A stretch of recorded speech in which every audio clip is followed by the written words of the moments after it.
Hello students, we are here discussing question 40 of KVPY SX question paper which was held on 19th November 2017.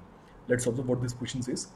Sum of the wavelength observed in the emission spectrum of neutral hydrogen gas are 912, 1026, 1216, 3646 and 6563 angstrom. Now, interesting question again. If broad band of light is passing through neutral hydrogen gas at room temperature, the wavelength that will not be absorbed strongly is. Okay so हमें ये बताना है कि इनमें से कौन सी wavelength strongly absorb नहीं होगी. ठीक है, जरा समझते हैं कि इस क्वेश्चन को पूछने के पीछे ऑब्जेक्टिव है क्या. प्लीज ट्राई टू ऑब्जर्व कि जब हम हाइड्रोजन स्पेक्ट्रा की बात करते हैं तब electron transition happens from higher orbits to the lower orbit. So n equal to 1 पर ट्रांजिशन होगा, राइट. सो ये ट्रांजिशन n इक्वल टू 2 से भी हो सकता है, n इक्वल टू 3 से भी हो सकता है and so on, right. 4, 5 and 6. So there could be several transitions which can happen here. And strongest transition कौन सा होगा? जो सबसे ज़्यादा एनर्जी की लाइट एमिट करेगा वो ट्रांजिशन जो हाईएस्ट ऑर्बिटल से होगा, यानी कि n इक्वल टू इन्फिनिटी से होगा, right. So try to understand कि जितनी ज़्यादा हायर ऑर्बिटल से ट्रांजिशन होता है एमिटेड फोटोन की एनर्जी उतनी ही ज़्यादा होती है, राइट. उतनी ही ज़्यादा होती है एंड उसकी वेवलेंथ उतनी ही कम होती है. इसका मतलब हाइड्रोजन स्पेक्ट्रा में 912 एंगस्ट्रॉम वेवलेंथ वाली लाइट जो एमिट होगी वो हम जानते हैं ये वैल्यू कि ये लाइमन सीरीज की वैल्यू है, राइट, जिसमें n इक्वल टू इन्फिनिटी से ये लाइट आती है. सिमिलरली अगर हम इस वेवलेंथ की बात करते हैं, राइट, आपको पता मतलब ये लाइमन सीरीज की जो रेंज है वो आपको पता होनी चाहिए. इट इज़ 121.6 नैनोमीटर और 1216 एंगस्ट्रॉम.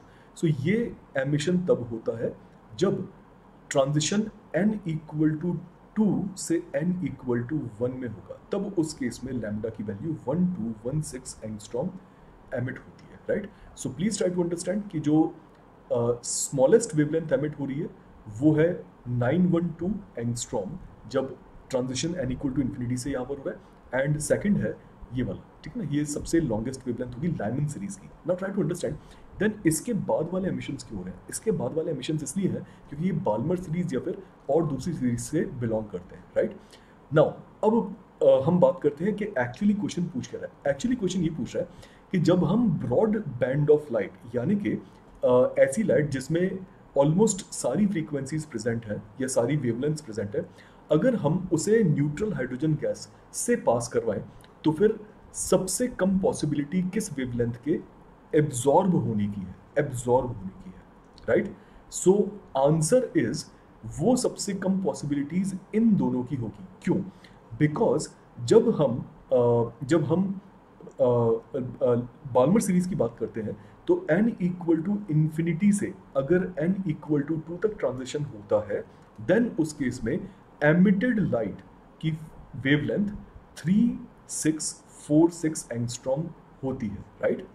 इसका मतलब कि अगर हमें एब्जॉर्प्शन करवाना है, राइट, एब्जॉर्प्शन करवाना है इस फ्रीक्वेंसी ऑफ लाइट का, तो ऑलरेडी इलेक्ट्रॉन को n इक्वल टू 2 पर प्रेजेंट होना चाहिए एंड देन वो इस वेवलेंथ को एब्जॉर्ब करके और ऊपर जाएगा, it will move up and then वो वहाँ पर n इक्वल टू इन्फिनिटी पर जाएगा, राइट. सो एब्जॉर्प्शन के लिए n इक्वल टू 2 पर इलेक्ट्रॉन को प्रेजेंट होना पड़ेगा, राइट. एंड वो तब ही प्रेजेंट होगा जब वो पहले लैम्डा इक्वल टू 121.6 नैनोमीटर या 1216 एंगस्ट्रॉम लाइट एब्जॉर्ब कर चुका होगा. ट्राई टू अंडरस्टैंड कि साइमल्टेनियस एब्जॉर्प्शन की गई, पहले 1216 एंगस्ट्रॉम एब्जॉर्ब किया एंड देन फिर सब्सिक्वेंटली 3646 एंगस्ट्रॉम एब्जॉर्ब किया. इसकी पॉसिबिलिटी, इसकी प्रोबेबिलिटी कंपैरेटिवली काफ़ी कम होगी. So although there will be absorption of this light but it will not be very strong absorption. Question was asking about the strong absorption, right? So hence answer 3646 या 6563 में से कोई भी एक हो सकता था. फॉर्चुनेटली ऑप्शन डी के अंदर सिर्फ हमें 3646 मेंशन किया गया है, right, and hence only option D among the options, only option D is the correct answer. I hope आप सभी को समझ में आया होगा कि हमें इसे कैसे एड्रेस करना है, and I am terribly sorry for this slide, but in case अगर आप वेदांतु एकलव्य के बारे में और जानना चाहते हैं तो प्लीज़ आप इसे गूगल पर सर्च करें। Best of luck.